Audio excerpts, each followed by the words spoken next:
Hello and welcome to the Grit Dynasty Fantasy Football Podcast. This is your host, Bryce Moose, otherwise known as the Commissioner and the only two-timer. Joining me today is my co-host, Jacob Kaplan. Jacob, how we doing? Doing good. Still a little hurt from the tough Jets loss, but we got a great discussion today. A nice little redraft. We're going to go through the 2023 class, and it'll be fun. It's something we haven't done before, but through week four now, should be good. Yeah, and with a month of games, including preseason and everything that kind of happened in the offseason with these guys, I think there's enough information here to kind of maybe for the first time adjust what our priors would have been coming into the season. Um, Probably going to be some controversy here and some good disagreement. So I'm excited to talk through everything with you and see where we're in agreement and in disagreement. So um, what we're going to be doing today, guys, is a redraft of the 2023 rookie class. We're just going to alternate picks and talk about players as we go. So I'm looking forward to getting started here. You do the honors, so you got 101, as you did in the actual rookie draft of our league. So Yeah, and I should mention we're just going to do this based on each team. So I know it doesn't show it up there, but I pulled up a mock draft here, and we're just going to be following the order that actually happened in our draft, like with who made the picks. So would that person still take the same guy? Would they take someone else? But yeah, so pick one was the pick I used on Bijan at the time, and for me, this is still very clearly Bijan. He's RB6 overall. Falcons kind of been kind of a gross offense this year, but it's very clear that Bijan's just really good, and he's going to be really good for a long time. So nothing changing here for me. yeah, and I would agree. Nothing changing there. I mean, like you said, RB6. I think in redraft his ADP was like pick eight, pick nine, somewhere around there. I think that's still holding true. I mean, week one, we were a little skeptical. Will Tyler Algier like have more usage than we thought? But Bijan's snap percentage has gone up. He's gotten more targets, and you know, I think that's going to stay the course for his career. He's going to be a target back, and I think he's going to be what people wanted Najee to be, especially after seeing that like 19 target game. Yeah, Um, it's going to stay the same for Bijan, and he's going to keep having a great career. yeah, and look, it hasn't been perfect for him yet. I still don't believe he has a rushing touchdown. I might be wrong there, but I It's still don't week think he. four. Yeah, I don't think he has one, and he's still a very consistent top, RB1 as a rookie, and so this is the kind of stuff that we should expect for years to come with him. And if the Falcons are able to upgrade their quarterback position, or maybe Ritter starts improving or something, I think the fantasy points are going to come for him. If the Falcons' offense is doing well, I'm pretty sure that Bijan's going to be a big part of that as well. Yeah, I agree. All right, with the All right. second overall pick, I'll let you take the reins here. All right. This may have a little bit of a shock factor, but I'm going to throw Puka Nakua out there, man. 23 points per game. Cooper Cup comes back maybe in a couple weeks. We'll see. As it stands right now, I mean, Puka's still, again, like 23 points per game. He's doing fine. He's getting a ton of targets. He's in this Rams offense where Matt Stafford has, I mean, who is it? Cooper Cup and Calvin Johnson are like most receiving yards in a season. Who is their quarterback? Matt Stafford. Is it crazy to say that um, Puka could join that like top 10 in a season? I don't think so. Um, Again, even if Cooper Cup comes back like this week, let's say his points per game drop down to 15. That's still outstanding for a rookie, and way more outstanding than most of this rookie class. So that's why I'm going to keep Puka there at two. Again, it might be a little crazy seeing as he was a fifth rounder, but here we are at week four, and he's producing like crazy. Yeah, Puka's actually the person I had second on my list as well. I actually think he's the very clear second pick right now. Yeah, If we knew everything we do now back then, look, a guy goes in the fifth round, and it's easy to sit here and say that, oh, like he wasn't a first round talent, the wheels are going to fall off. But look, he's proven he can do it in the NFL. He's consistently done it now for a month. So like, what more are we looking for, right? Like, especially if you're if you're trying to talk about these first round pick receivers, I think Puka's like ahead of these guys in dynasty Yeah, rankings, ahead of all of them. So um, wide receiver one in a redraft is pretty wild for a guy who did go in the fifth round. But I mean, look, I think Puka's going to be able to continue this. I don't know if we can expect the 9 for 160 and a touchdown type games anymore correct. with Cup back, but it's not like Cooper Cup is some picture perfect guy of health who had like one blow up. I mean, this guy has been hurt a large part of his career. He's also getting older and older. With Puka on the rookie contract, I think the Rams can continue to build around him over the next couple years. And I think Puka is actually somebody who I think he's going to be a guy for years to come that's going to be a part of this Rams offense. So Yeah. as crazy as it sounds, I actually am with you with Puka at number two here. Now, I just want to put out one fact: is do you see any resemblance between, let's say, Puka and Kenny Galladay? Do you see that same outlook ever happening for Puka? Uh, Not quite because Galladay was always he was this 6'3" big body down the field threat. And Puka's kind of been used in this cup role, this intermediate, Yeah, you know, run these 15-yard ins. He's made a bunch of really nice catches too, which he's not the best athlete, but like neither was Cup. Like it doesn't really matter all that much when you're right. playing with Stafford. I would say the biggest thing here is like as Stafford gets older, um, and like you mentioned, like how Stafford has supported these receivers so well for fantasy over his career. Um, Yeah, what does this kind of look like if it's just a different quarterback soon here? But I think for the time being, Puka at two actually does make a lot of sense. So this is who Jonah would be selecting instead of yeah, Jameer Gibbs, which is pretty wild to say. yeah. All right, Um, 103. Your yeah, pick, so sir. this was also my pick. And I don't know if this is a surprise or not, but I was looking through this because I was trying to think like, okay, it's only a month of games, and you know, if I changed my priors at all on these guys, or has anybody showed me anything that's like I gotta have it? And I was like, you know what? I think I would do this. Like if we drafted today, I think this guy would actually be the guy I take third overall here over some other names. It's going to be Devon A. Chain. Yeah, I would take him straight up over Jameer Gibbs right now. I would take him over the rest of these rookie receivers. Raheem Mostert's 31 years old, and it's not like he is some complete barrier to A Chain getting a ton of targets, ton of carries, all that stuff. But A Chain looks great, and being getting anyone involved in this Dolphins offense is just a home run right now. yeah, Um, A Chain proved he could carry a large workload in college, and it was stuff that we talked about all offseason with. Look, if the Dolphins just give him the opportunity, we think he can do it. Well, sure enough, they're giving him the opportunity. He's actually getting more carries than most over the last 2 weeks. Back to back 100-yard rushing games, back to back multi TD games. Like I, it's hard for me to bet against this at the moment, and I think he's somebody who's pretty much locked in as like a top six dynasty RB already. yeah. Like I overall, I, mean, I mean, yeah, I mean, it's Chris Johnson 2.0. I don't disagree with the pick here. I had him a little bit later, but Chris Johnson 2.0, I would certainly not be mad with this pick at 103. Um, Again, like I think he's RB4 on the season after not really playing for the first couple games, um, which just is insane after a 50-point game and then like a 20 something point game. So, um, I mean, the production is there. Mike McDaniel's offense, we always thought it was going to be that high producing, fast paced offense. And I mean, that's exactly what it is. It's exactly what we thought it would be for A Chain. Yeah, 103 makes sense here. Great I'm receiving really back.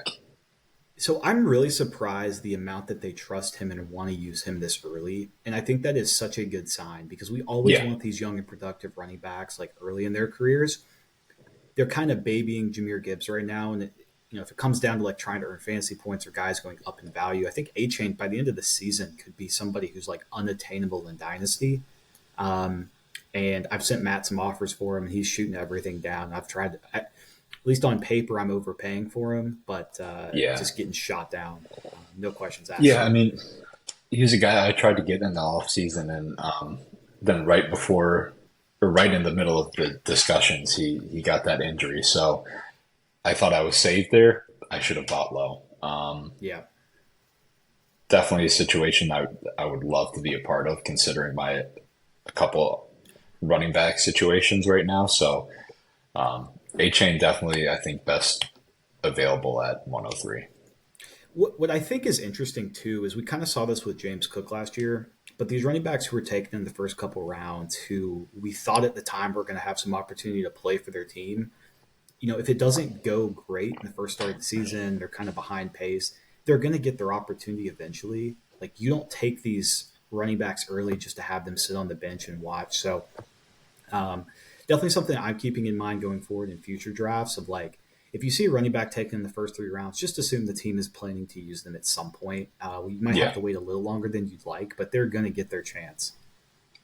Yeah, and that's so I had Gibbs still at 103 just because he's been extremely efficient with his opportunities. Yeah. So, I mean, I think it's going to ramp up either towards the end of the season or even if it's next season. I think dynasty wise, um, Gibbs is just going to crush. I mean, he's looked really good with his cuts and the way he catches the ball and gets upfield. So that's why I kept Gibbs at 103. But I can certainly understand A Chain 103 because I mean he's electric, and especially in this offense, it fits so well. Yeah, that's kind of what it is for me is like the reason I would take A Chain straight up over Jameer Gibbs right now is because his path to being like a valuable asset on a consistency basis is higher as long as David Montgomery's there. And then remember, he signed a multi-year deal. Dan Campbell is not one of these guys who tries to force it with his young explosive players. Um, Yeah, we saw it with JMO last year when he came back from the injury. It was basically just you're playing 15 snaps. We're going to try to work you in, but this is what we do. Like, you have a game on primetime TV where David Montgomery sees, what was it, 32 carries? Like, yeah, it's so hard for Jameer Gibbs. Jameer Gibbs will never do that in his career. He'll never have a game with that many carries. So, um, I don't know. Like, I feel like he's really good, but it's still going to take a lot for him to be more than just a flex option to me. yeah. I hope that changes next year, if Yeah. not this year. But again, he's been extremely efficient with his opportunities, so that's why I would still keep him at least in the top four here. So I mean, you can put me down as 104, For Jameer. Gibby. Yeah. Yeah, I mean we've talked about it. He's still RB 26 on the season, which is out of the 32 teams, it's still top 32 running back. So Yep. and he's getting 50% usage. So I still like him. I still think he's a great receiving back. He's good between the tackles. So I would still keep him top five.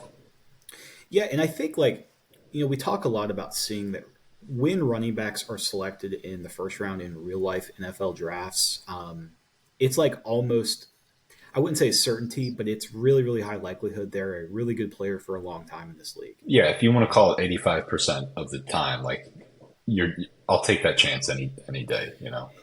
Yeah, and that was kind of my thing was you just saw what they did with Swift over the last couple of years, and then they draft Gibbs and say all this exciting stuff. There's the clip everyone loves of the Lions front office celebrating the selection right after they make it.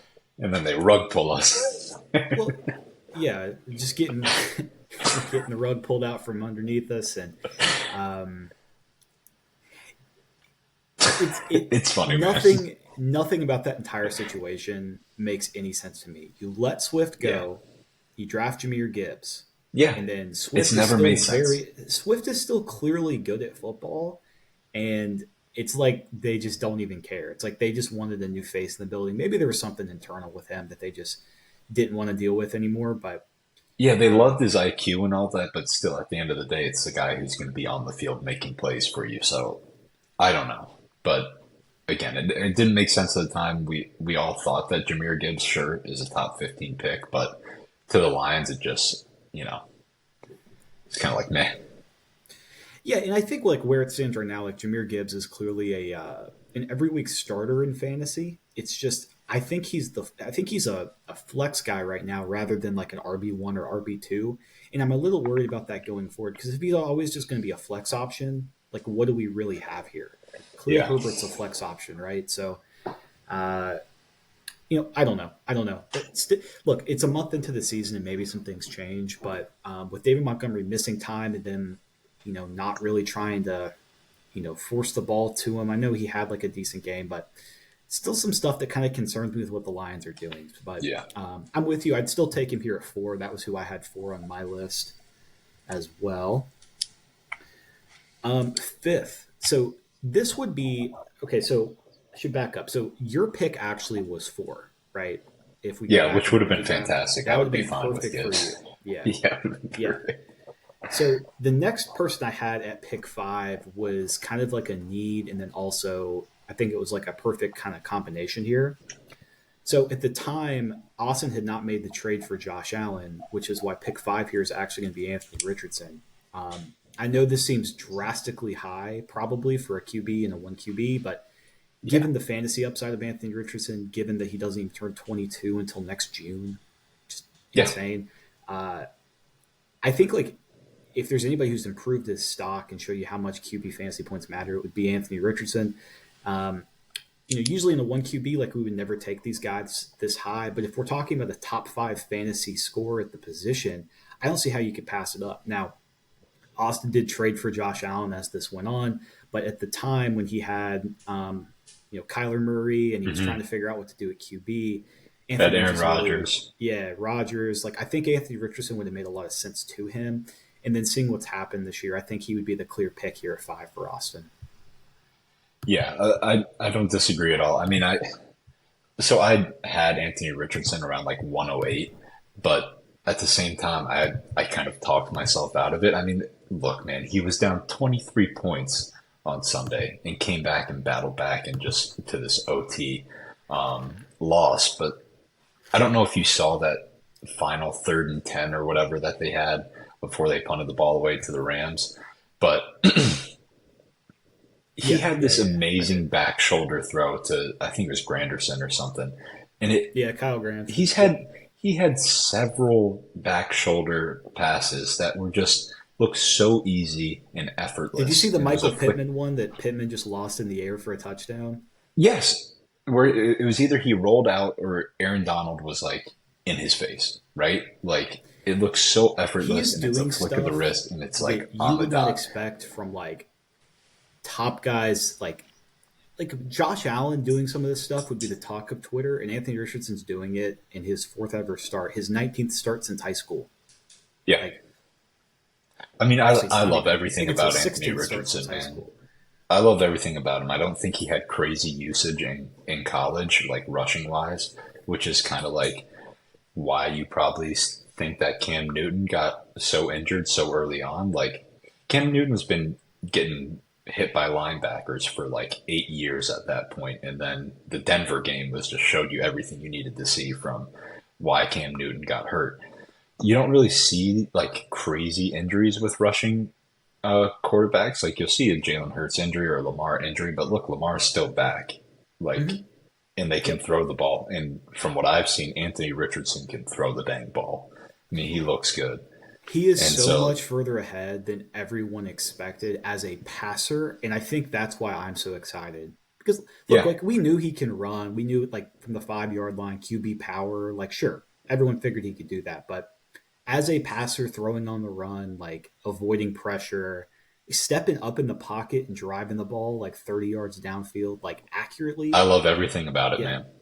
And it like, look, if this is super flex, I click Anthony Richardson and don't even think twice about it at he he 101. is he I is don't the think twice about 101 it. with your eyes closed. Yeah, Yeah. yeah, oh yeah.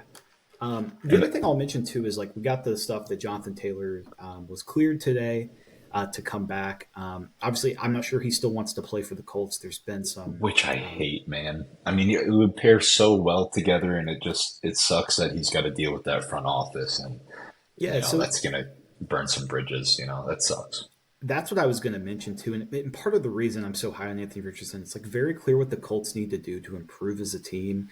Like Michael Pittman is a good receiver. I don't know if he's like a true number one. And, we have a lot of good receivers coming up in this draft class. I think the Colts could be in the market for somebody like a Malik Neighbors or a Keon Coleman or something to go with that offense.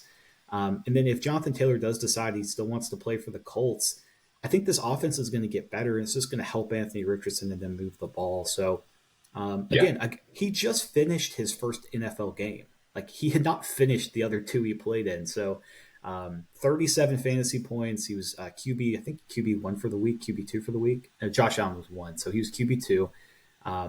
Just crazy stuff for a fourth star, 21-year-old rookie. Yeah. I love him, man. I love everything about him. Even his character is like great from what we've seen. So, Yep. like, Yeah, I love seeing the stuff where he's like jumping up and fist pumping and everything. If Zach Moss is getting like a 8-yard yeah, carry, like he's shaking the chain gang's hand. Like, the kid's awesome. the kid's awesome. Can't hate him. All right, so sixth pick here would be your selection if this was the draft. So who would you Yeah, take? sixth pick, Sam Laporta. I don't think twice about it. In my opinion, Really, he's really. tight end two. He's tight end two on the season. Um, he's probably wide receiver two on the team. I mean, I think this is where Kincaid got. Well, what are we at? 106, So Kincaid went. 108. Kincaid was either 107 or 108. I don't have it pulled up in front of me. I can tell you, but okay. So Yeah, Laporta so at I six. go Laporta. He's tight end two on the season. Again, he only has one touchdown. He's getting about six targets a game.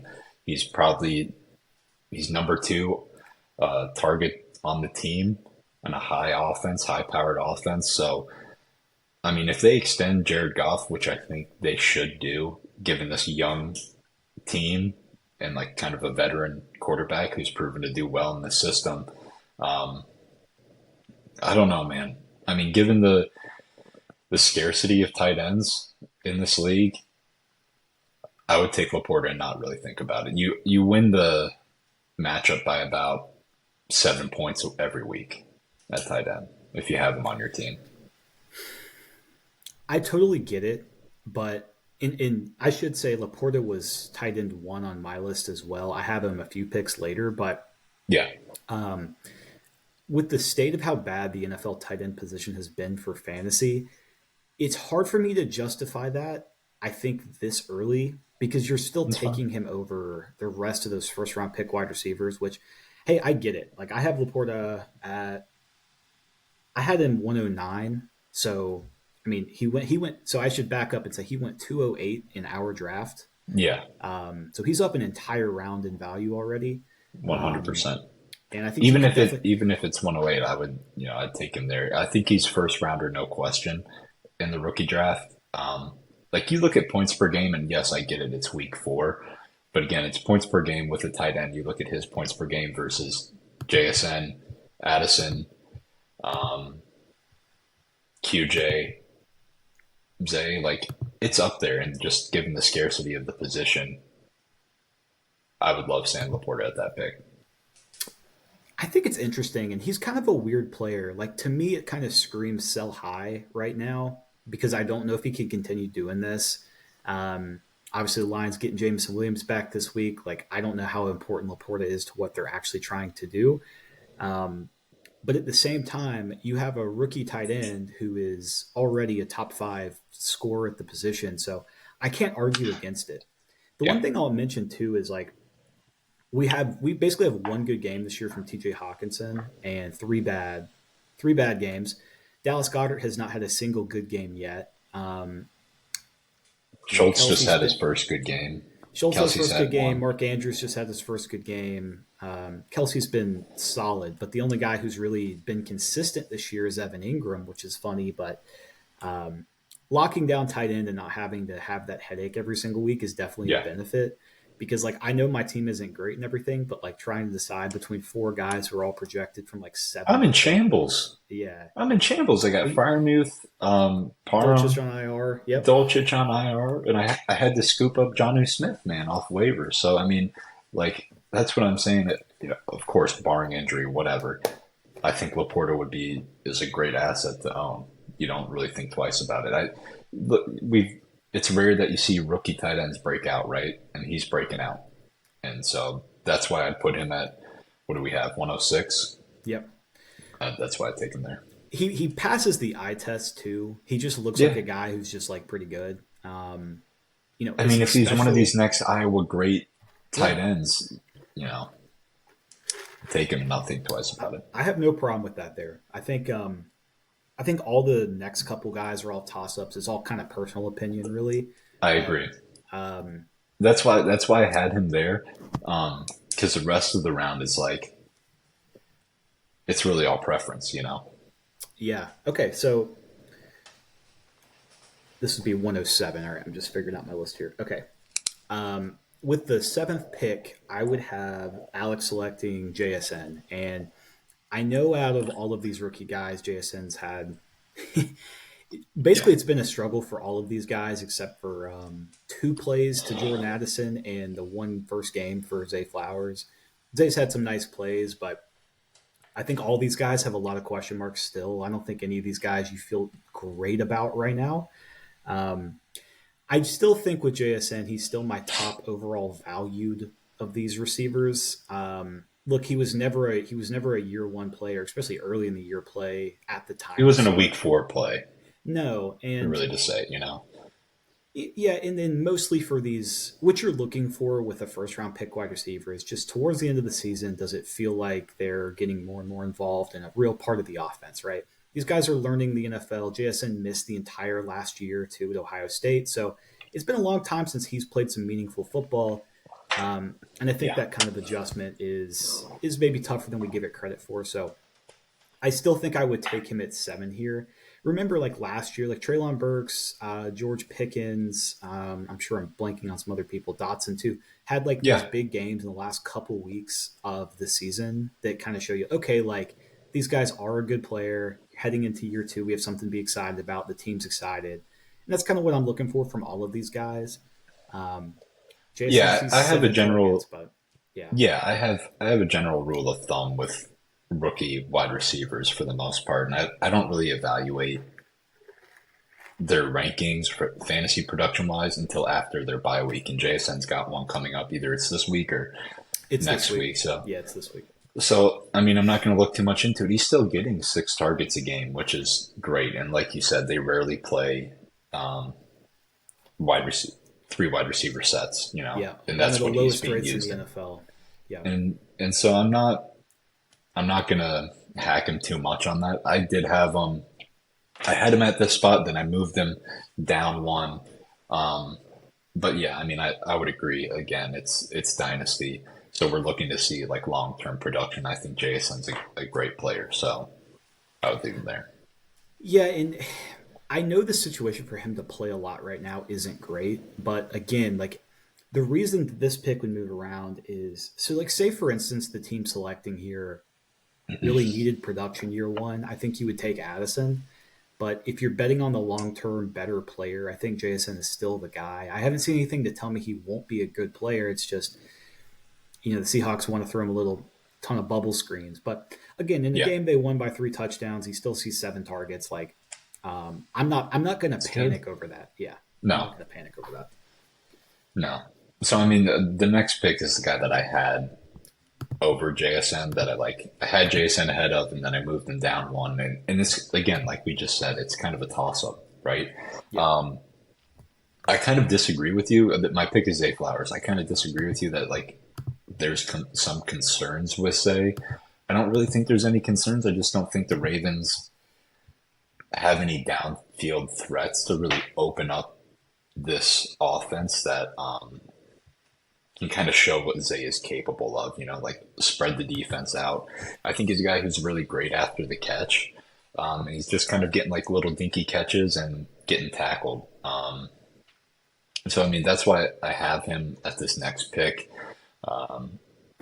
He's still at like 10 or 11 points per game, which I think is really solid. It's a great flex play every week. He's the number one target in this, or is he the number one target? I think he might be the number one target in this Ravens offense. So that's why I'd keep him there. That's why I had him over JSN is just because he's the main target in this offense, number one wide receiver at least. yeah. I've been a fan of Zay for a Yeah, long time here, and this is just purely toss up. Whichever situation you want to bet on. They're kind of being used similarly, which is just a bunch of short stuff and hope they can make somebody miss. Zay yeah, is better than at making somebody miss than JSN, so that's kind of why the Seahawks usage is confusing. But No problems with this. He was the player I had in this spot as well. I Yeah, think he's the clear. However, you want to rank these two, I think they're the clear two I would take of these first four rookie receivers. agreed. Still, like JSN or Flowers and JSN, and then the next two are close, but I still think they're behind, if that makes Yeah, sense. yeah.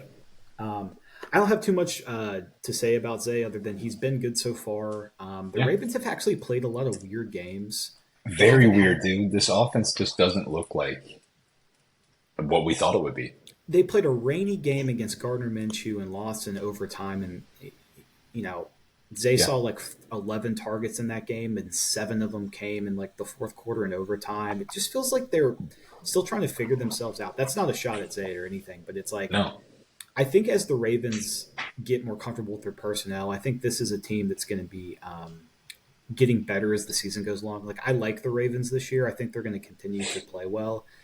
They got to get some guys healthy too. A lot of the receivers have been hurt, so yeah, I have no problem with him here. He was the eighth player on my list as well. So Yeah. that would have gone to Jordan. Zay would have gone to Jordan. Yeah.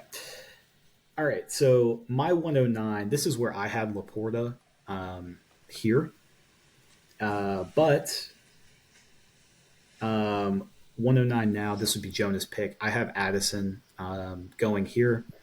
You know, I don't want to overreact or underreact to too much stuff, but basically 95% of Jordan Addison's fantasy points have come on two catches this year.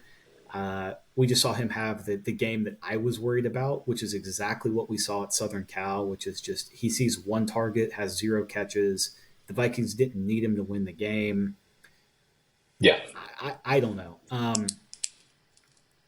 The biggest thing for me, like heading into the draft with Jordan Addison, was if you draft him, like you're guaranteeing that he's never going to be the number one wide receiver on his own team, right? So you're Yeah. hoping he's like one of the best number twos.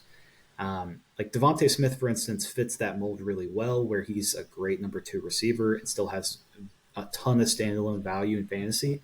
Obviously, he's a weekly wide receiver one, wide receiver two kind of play. I just don't know if Jordan Addison is that kind of guy. I think he's going to have a lot of good games. I think he's going to have a lot of games like this where it's just like he just disappears. Um, Austin drafted him initially and then traded him to Jordan, and I think it was a really smart deal for Austin because you don't want to Very. lock up two Vikings receivers with Kirk Cousins heading into this contract year. So um, Let alone, I, in my opinion, Jordan Addison. I mean, we've said it enough. I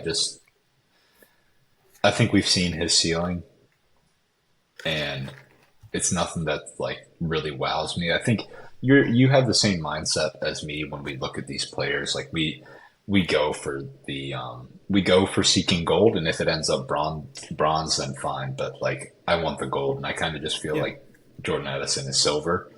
But I want the big production, high explosiveness, and I don't see it from Jordan Addison. I feel like at most he's going to be like one of these like 9 for 80 kind of guys. If like that's his best.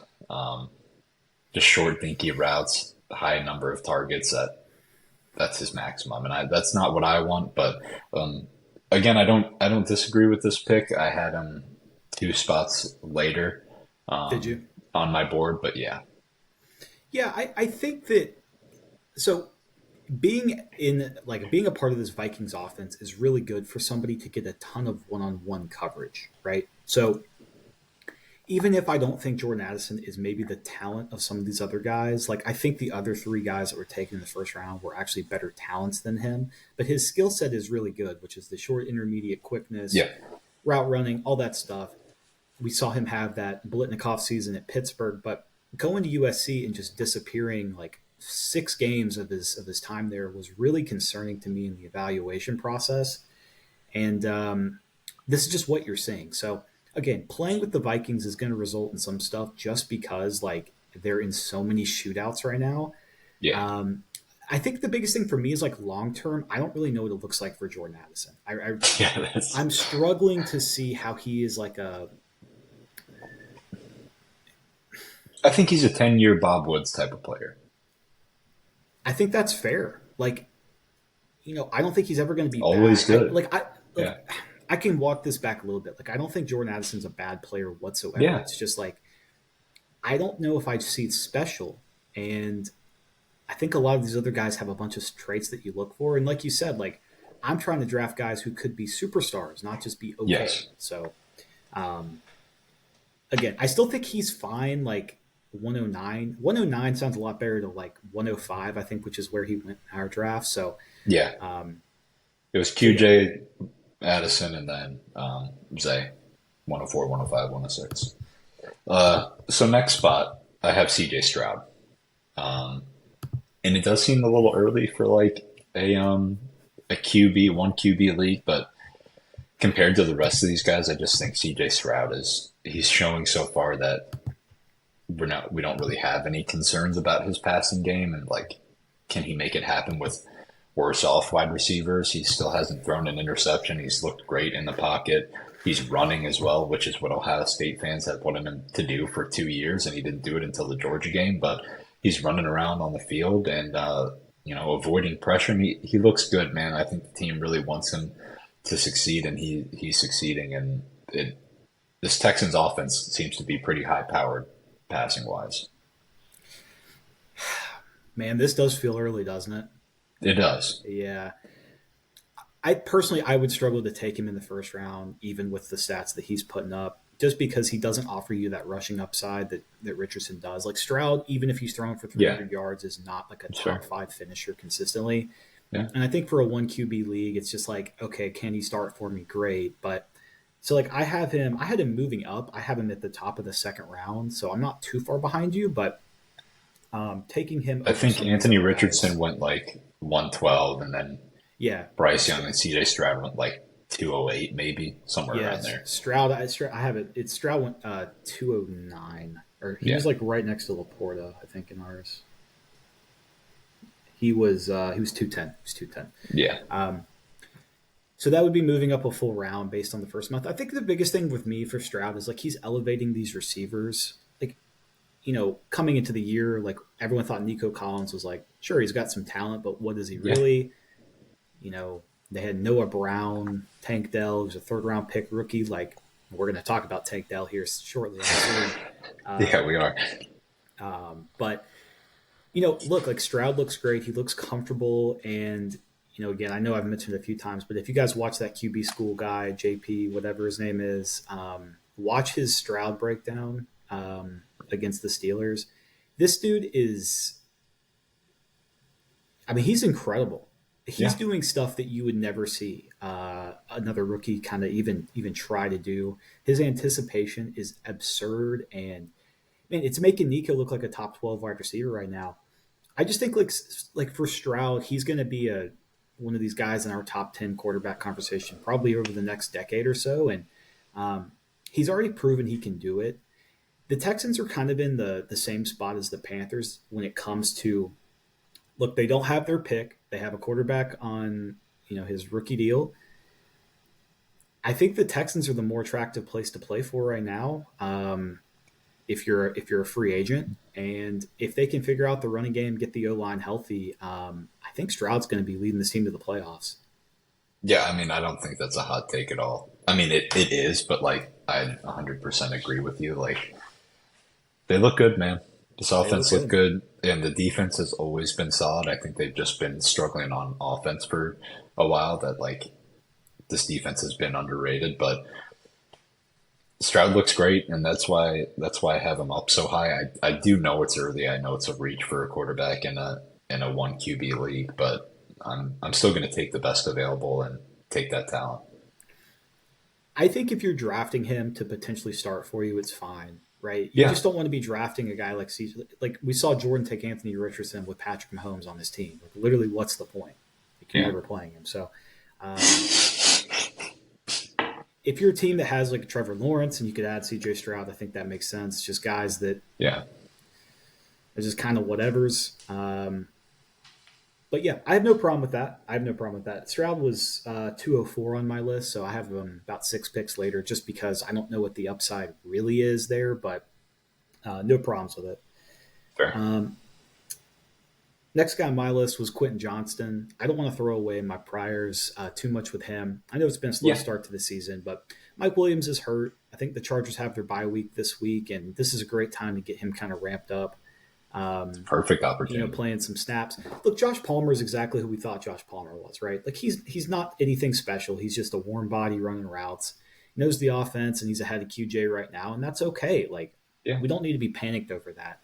Um, QJ did see an end zone target in the last game. I mean, they want to get him involved. He's clearly even watch him on the field, like he's huge. I mean, he is He's a huge. big body. And his bio doesn't really like exploit that, but he does look big. He looks lanky, and I don't really care about body That catches, is, man. He had a great one catch. He had 3 targets in this past game. Um, with Mike Williams being out, and like you said, they got a bye week coming up, so I think it's a great time for him to get ramped up. 3 targets, one catch for 18 yards. It was a great catch too. I mean, it was a tough catch, so I'm not worried about him. He's still a guy that I think long term I would like to have over Jordan Addison. Like again, we've said Jordan Addison looks good, but I want that gold. I want the guy who's going to be like yeah. his superstar potential, and I do think QJ has that, and we'll see. Yeah, and Keenan Allen's not getting any younger. Mike Williams with the mega injury and the knee Yeah, tear. So, I don't know what this Chargers receiving core looks like in 2024 and 2025. QJ's the guy on the rookie contract, right? Like, I wouldn't have bet on that playing with Justin he's Herbert. going to be there So, for 4 more years. Yeah, honestly, even talking through this, I think I might move him up slightly. Just because, like, if there's ever a guy you could just, like, stash away and just yeah, say, like, okay, I don't want to worry about this for the next 18 months, it would be QJ. yeah. And that's the thing is like when you think about rookie draft, like sure you would love to have instant starters, but like if you're looking for an instant star, hopefully you have that like 101 through 103, Yeah. especially in one QB. So when you're picking after that, it's just kind of like let's see how they do. Let's hopefully these guys are like flex spots for you in the upcoming season. But again, rookie wide receivers don't typically have the breakout until after their bye week, or that's when you see a ramp up in production. Um, if they do before that, then great, you got a star. But I'm not worried as of now, as a QJ owner. No, and he's somebody who I think towards the end of the season is going to have some really nice games. Like the Chargers have been running this offense without Eckler for the past couple weeks, and I think once teams actually are threatened by their running game and their short pass game, I think it opens stuff up for QJ down the field. So Yeah, look for him to make some big plays here the next 5-6 weeks, I would say. yeah. All right, pick 12. Is it me, Yeah, or it's did you you. have you? Okay. So pick 12, baby. I am gonna have Tank Dell. He's gonna be my pick You're 12. crazy. You're crazy I'm there. You're crazy. I crazy. still I Yeah. still love him. I think he's producing a lot of points, and what does he have? 12 points per game in this high powered offense with CJ Stroud, and um, I don't know. He's a great separator. Even if he's wide receiver too, he's got 12 points per game. I'm taking him here. That's what 2 rounds ahead of ADP, but Yeah. This is too aggressive here for Tank. that's fine. I mean, you can say that. I mean, would you rather have Jonathan Mingo or Tank Dell? Well, Tank Dell. I don't have Jonathan Mingo on my list. Neither do I, but that's what I'm Yeah, saying. Jonathan yeah. Mingo goes 3 rounds later. It's not crazy to say, in my opinion, that Tank Dell gets moved up to 112 just based off of what's been going on. I think in a lot of drafts that's perfectly fine to have Tank Dell here. I think some of the names you're taking him over still is like really aggressive. I think like you'd rather have It's him than possible. Charbonnet, just straight up over Charbonnet. Um, just based off of what I see right now, probably yes. Man. That's fine. We can disagree. So I have Tank at 204. So it's just a couple picks later. Oh, dude, they don't they call me crazy, Max. Like, act like Because I'm it's his saying mega like reach. that's the tier break for me. Is Tank is the top of that next tier, Yeah, and I mean, over Kincaid, over Charbonnet, over Jaden Reed, over Mims. Wow. I've got some things to say about each of those players, but yeah. Well, so okay, so I'm a huge Tank fan. I've been a Tank fan for Yeah. ever since his junior year at Houston, but um, he's doing the most with his opportunity right now, and this is the kind of thing we Yeah. hope to see from these other receivers as well. Is like when they get their opportunity to come in and produce and get targets, like are they doing it? And Tank is doing it. Tank never should have been a third round pick, and I think that's what people missed in the whole evaluation process. Like Tank Dell was like such a better prospect than a lot of these guys. Like Jonathan Mingo over Tank Dell in real life is like hilarious. Um, I literally don't even understand what the Panthers were doing with that Mingo pick, but I have no problem with so what Tank Dell is really good at is winning quickly, which is so good Yeah. for a rookie QB, right? And so getting him with the ball in space, and then they have been sending him deep as well, which is stuff you love to see. I didn't expect them to really be doing that, but Yeah. um, he's somebody who's improved their stock significantly. And I think like if you did these drafts like right now, there's no way Tank Dell falls past like 204, 205. Um, but I still don't know if he has like the long term upside of some of these other guys. And it might be just kind of fool's a little bit of fool's gold right now. We'll That's see. fair. I want to see if he can do it for the full season, I guess is what I'm saying. Yeah. Anything else on Tank? He's a star. Love him. 12 points per game. Not slowing down. All right. Um, well, then, with 201 here, I will be taking Dalton Kincaid. Um, I've been the biggest Kincaid fan for a really long time.